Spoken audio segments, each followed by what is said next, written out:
Good morning ಎಲ್ಲರಿಗೂ ಪುಟ್ಟದೊಂದು mini ವ್ಲಾಗ್ಗೆ ಸ್ವಾಗತ. ಬೆಳಗಿನ ಬ್ರೇಕ್ಫಾಸ್ಟ್ಗೆ ರವೆ ಉಪ್ಪಿಟ್ಟು ಮಾಡೋಣ ಅಂತೇಳಿ ಒಂದು ಬಾಣಲೆಯಲ್ಲಿ ಸ್ವಲ್ಪ ಎಣ್ಣೆ ಹಾಕ್ಕೊಂಡು ಎಣ್ಣೆಗೆ ಸ್ವಲ್ಪ ಸಾಸಿವೆ, ಆಮೇಲೆ ಕಡಲೆ, ಕರಿಬೇವಿನ ಸೊಪ್ಪು, ಹಸಿಮೆಣಸಿನ್ಕಾಯಿ, ಕಟ್ ಮಾಡ್ಕೊಂಡಿರುವಂತಹ ಒಂದು ಈರುಳ್ಳಿ, ಒಂದು ಟೊಮ್ಯಾಟೊ, ಆಮೇಲೆ ಒಂದು ಕ್ಯಾರೆಟ್, 2-3 ಬೀನ್ಸ್ ಇವೆಷ್ಟನ್ನು ಸೇರಿಸ್ಕೊಂಡು ಫ್ರೈ ಮಾಡ್ತಾ ಇದ್ದೀನಿ. ಆಮೇಲೆ ಇದಕ್ಕೆ ರುಚಿಗೆ ಬೇಕಾದಷ್ಟು ಉಪ್ಪು, ಆಮೇಲೆ 1/4 ಸ್ಪೂನ್ ಅಷ್ಟು ಸಕ್ಕರೆನ ಆ್ಯಡ್ ಮಾಡ್ಕೊಳ್ತಾ ಇದ್ದೀನಿ. ಇವಿಷ್ಟು ಫ್ರೈ ಆದಮೇಲೆ 1 ಕಪ್ ಅಷ್ಟು ರವೆನ ಇದ್ರ ಜೊತೆಗೆ ಫ್ರೈ ಮಾಡ್ಕೊಳ್ತಾ ಇದ್ದೀನಿ. ಜೊತೆಗೆ 1 ಕಪ್ ರವೆಗೆ ನಾನಿಲ್ಲಿ 3 ಕಪ್ ಆಗುವಷ್ಟು ನೀರನ್ನ ಸೇರಿಸ್ಕೊಂಡು ಬೇಯಕ್ಕೆ ಇಟ್ಟಿದ್ದೀನಿ. ಫೈನಲಿ ನಮ್ಮ ಉಪ್ಪಿಟ್ಟು ರೆಡಿ ಆಯಿತು. ನೆಕ್ಸ್ಟ್ ನಾನು ಸ್ವಲ್ಪ ಒಣಗಿದ ಮೀನು ಸಾರು ಮಾಡೋಣ ಅಂತ ಹೇಳ್ಬಿಟ್ಟು ಅದನ್ನ ಸ್ವಲ್ಪ ಬಿಸಿನೀರಲ್ಲಿ ಹಾಕಿಟ್ಟಿದ್ದೀನಿ.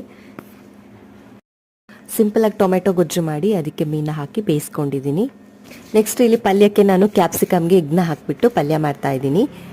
ಎಗ್ ಹಾಕಿರೋ ಕ್ಲಿಪ್ಪಿಂಗ್ಸ್ ಮಾತ್ರ ಮಿಸ್ ಆಗಿದೆ. ಈ ಪುಟ್ಟ ಮಿನಿ ವ್ಲಾಗ್ ನಿಮಗೆ